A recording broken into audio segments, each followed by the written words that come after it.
Version of our study. It's very preliminary. It's very small part of the project, as you've heard a lot today and yesterday. So I'm going to try to give you interesting presentation or interesting data and reflections. I'm going to talk about our institute. We work in it's like the INVALSI but in Uruguay. We are the National Institute for Educational Assessment and Evaluation. It was created by law in 2008, but it was founded on 2013. We take our time in Uruguay to do things, and it's an independent institute from the educational government.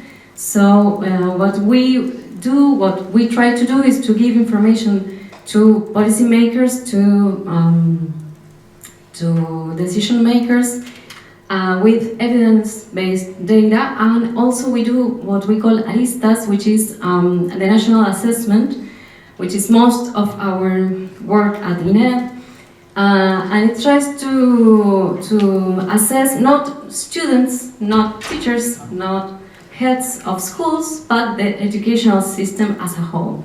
With Diego, we work at the social-emotional component of that assessment. I'm going to talk a little bit about Uruguay. That is Uruguay. It's a very small country between two giants, Argentina and Brazil. But we don't feel small. Sometimes we do. But it's a very small country. As you may see, most of the education is public, 88% in primary school, 74% in secondary school. The coverage in primary school is 100%, we are very proud of that. And the coverage at the beginning of the secondary school is 84%. The problem we have is that at the end of the secondary school, we only have the 40% of students, and that's a very big problem we have.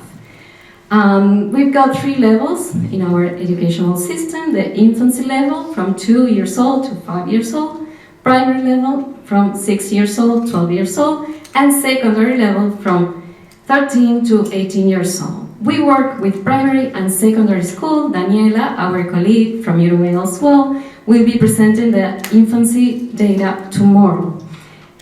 We based on the primary and secondary school our study because INEEd works with the mandatory part of the system, which is from 4 years old to 18 years old. So as we frame this study in our work at INEEd, so we decided to do it this way.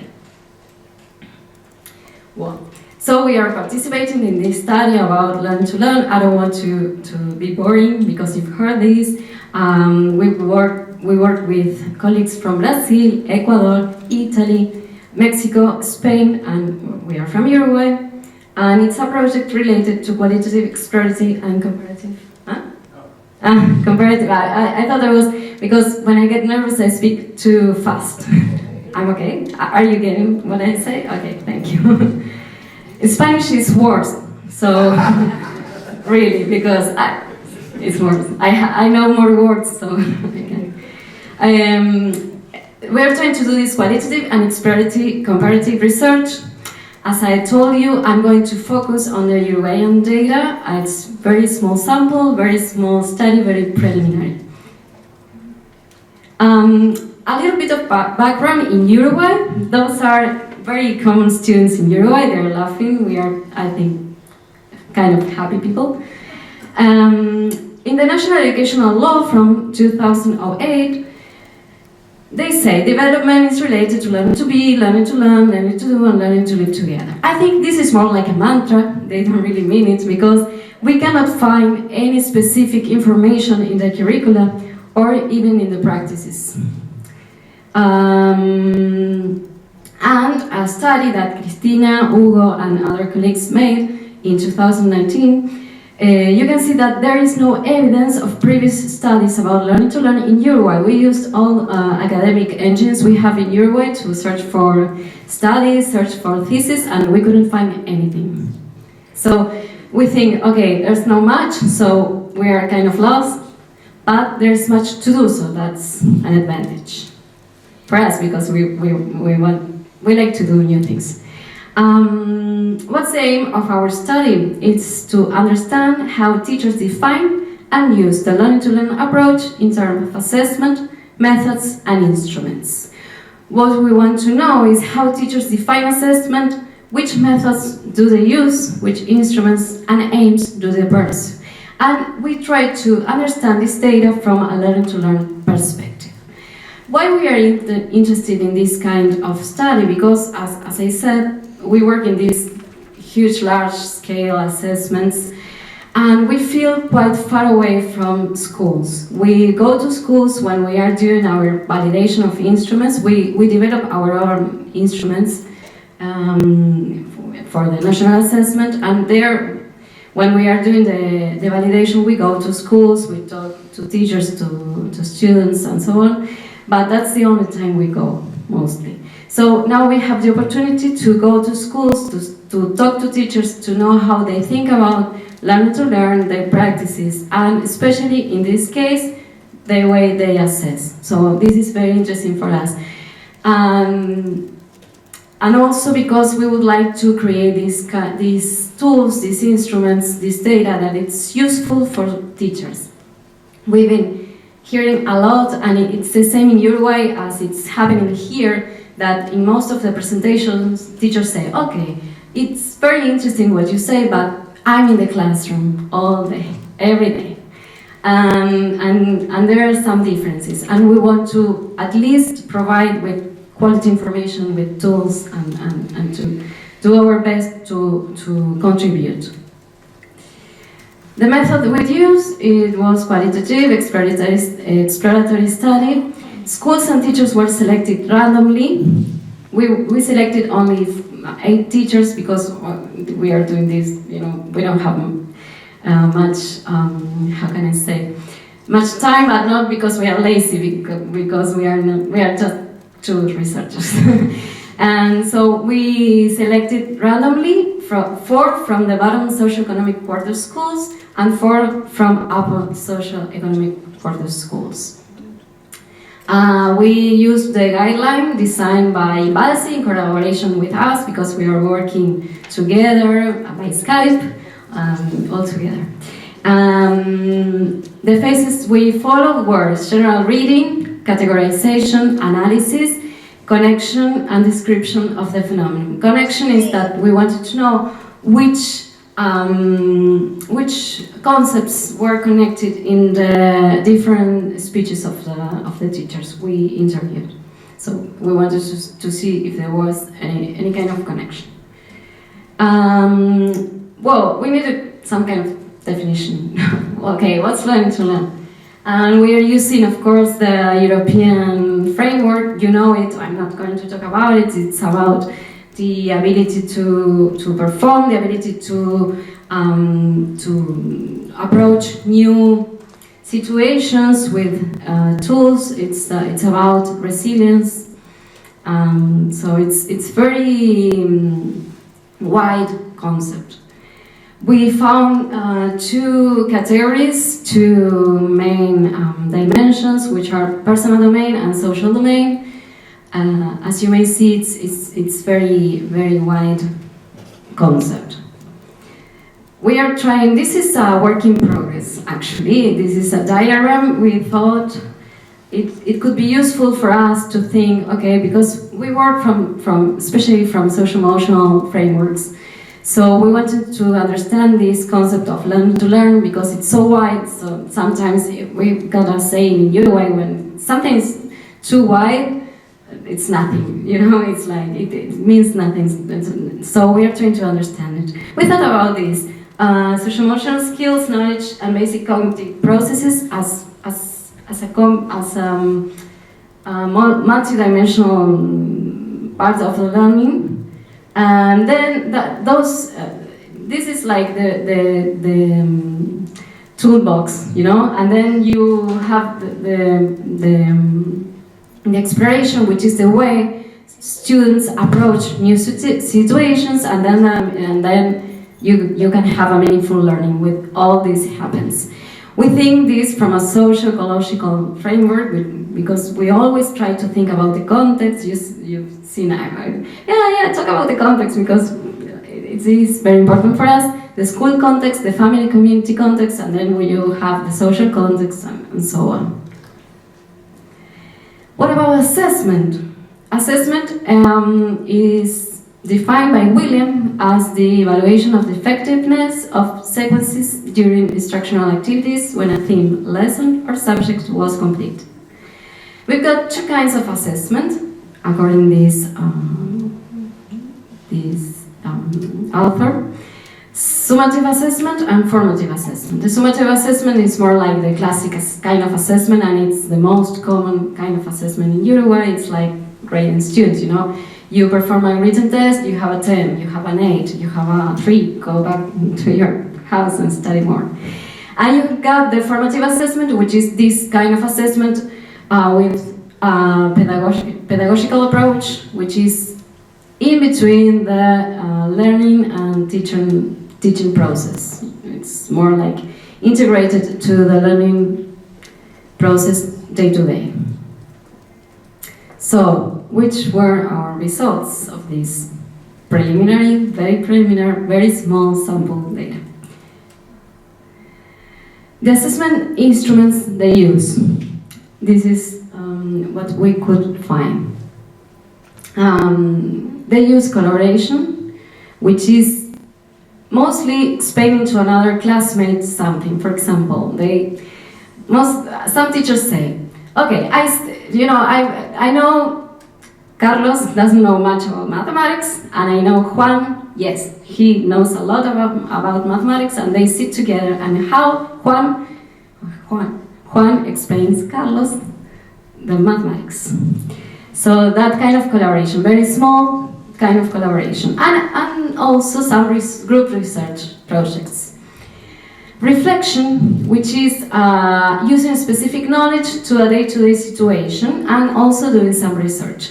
What is this reflection? It's like, for example, you need mathematics to go to the market and to know how much money you need and to know how much money they should give you back. So that's knowledge you need to day-to-day situations, to daily situation, and it's useful for life. They use asking questions, like during class, they say, are you understanding? What did you understand? What would you do if you were in this situation? A teacher was talking about this when he is teaching history, and he was teaching about the worldwide, Guerra Mundial II, World War II. Thank you. And they were watching a movie, and he said, okay, what would you do? And the pajama boy, I don't know the name in English. In Spanish, it's like the pajama boy, something like that.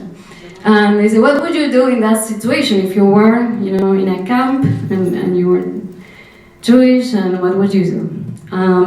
For example, it's that kind of reflection about a specific subject. Asking questions during class, especially to check if they are understanding. Written tests, which are the most common way, open questions, short answers, essays, they don't like multiple choice much. They don't like it much. And that's a problem, because then you've got like the international assessment like PISA, and they use this kind of testing, and teachers in Uruguay don't like it, so it's kind of a mess. Then you have observations. Some teachers go checking the notebooks and checking if they are doing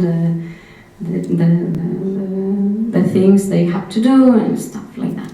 And group games. We had this creative teacher that said, okay, I make two groups. So I say to group 1, you have to make questions about a specific lesson, and group 2 has to answer. So that's a different way of integrating knowledge, because when you have to ask questions, you really have to understand what the lesson is about. So it was quite interesting. And the other thing we found were these challenges for assessment. And this was singularities versus time. A teacher said, the thing is that you have 22 students, that means 22 kinds of assessments, and they don't have much time to do this. Because in Uruguay, teachers don't have time to prepare classes, to correct tests, and they don't have time. They have to do it in their free time. So that's a problem, because if they have to think different ways of assessments for different students' needs, it's very difficult for them because it implies spending more of their free time to do this. Grades versus value judgments. I think that judgments is more important than grade. I write to them feedbacks on things I find important to focus on. Grades don't say much. It's what society asks you to do. So they think that the system is making pressure to do this kind of assessment, but they prefer judgments. Good judgment, feedback. Repeating versus integrating. I say to them, knowing something is not the same as knowing how to use something. It was like the example of the game, If you have to make a question, it's more integrating than repeating. Yes, Columbus reached America in 1492, I'm sorry. I lost the test. Finding motivation. Clear rules of assessment. If you are not clear about the lesson and rules, assessment is demotivating. And this was very interesting, the teacher said, students have to know how they are going to be assessed. This is very important for them, because if they don't know, then they find themselves doing something which is kind of, they feel anxious about it, they don't feel good about it. And finding non-stressful but comprehensive ways of assessment. Okay, I'm moving forward because I don't have much time. About assessment, they need this kind of value judgment, this kind of feedback during class, which allows them to adjust teaching strategies to address lessons. And they don't like written tests much, even when they have to do it for the system, as they say. And they don't know much new methods of assessments. It's like they use the old methods, like written tests, like asking questions, like research, but they try to do it in a different way. They try to do it to integrate the knowledge, they try to integrate to the teaching and learning process. And the objectives of the assessment tools. Teachers try to prioritize formative assessment, focusing on the application, argumentation, explanation, and problematization of the different subjects, even when they are using very traditional methods, as I said before. I'm going to the highlights, if I can. Okay. Assessments from learning to learn perspective highlights. Okay, what we find, this is like summing up. Assessment outside day-to-day learning. So this is very important. They say it's like written tests is what the system asks me to do as a teacher.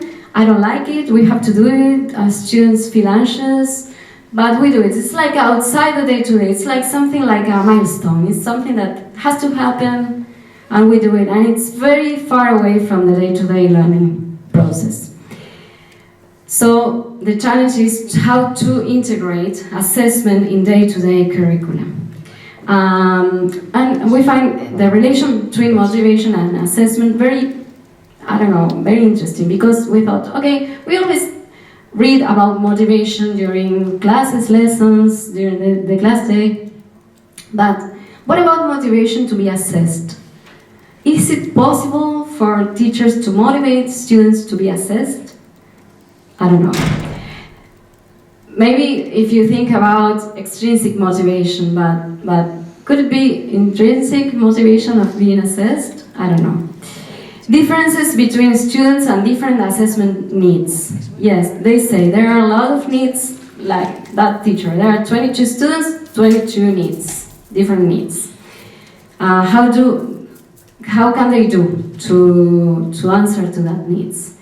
Learning as a way of integrating specific knowledge to general structures and daily situations. start thinking of knowledge at school as something, you know, you have to learn by heart, and to think about more integrating to what you need daily.